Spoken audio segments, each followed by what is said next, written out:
Hello everyone. Welcome to Trading Critique. Want to harness the power of supply and demand in your trading, even with a busy schedule? Look no further. Today, we're diving into a simple yet effective strategy, supply and demand trading strategy. So, buckle up and get ready to conquer those charts. What is supply and demand?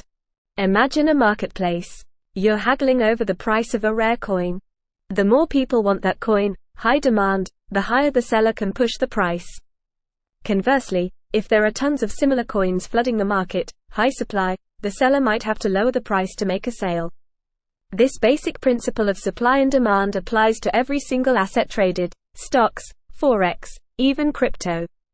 In simpler terms, when there's a lot of supply, sellers eager to sell, the price tends to go down.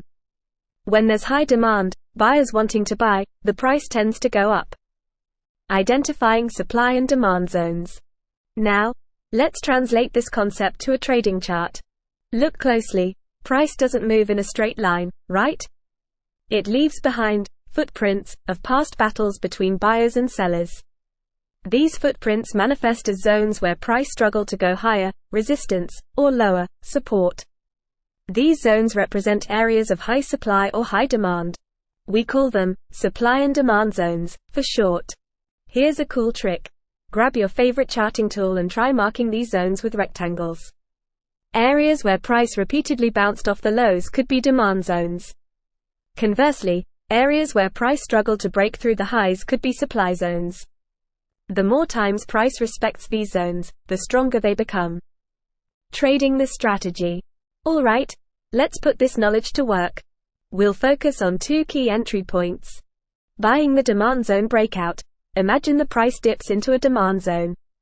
This suggests there might be strong buying interest at that level. If we then see a bullish reversal candlestick pattern like a hammer or an engulfing bar, that's a potential buy signal. This pattern suggests buyers are stepping in and pushing the price back up. We would enter the trade after the price breaks above the demand zone, confirming the buying pressure.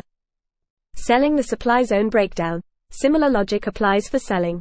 If the price reaches a supply zone and we see a bearish reversal pattern like a shooting star or a hanging man, that could signal a potential sell.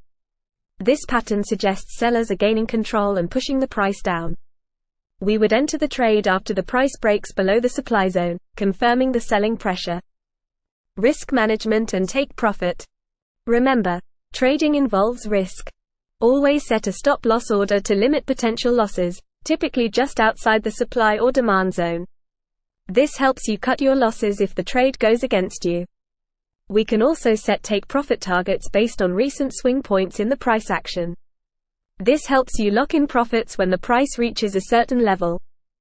The key takeaways here are identifying supply and demand zones and using reversal candles for entry confirmation. Remember, this is a simplified version, and there's always more to learn. Paper trade this strategy first and do your own research before risking real capital.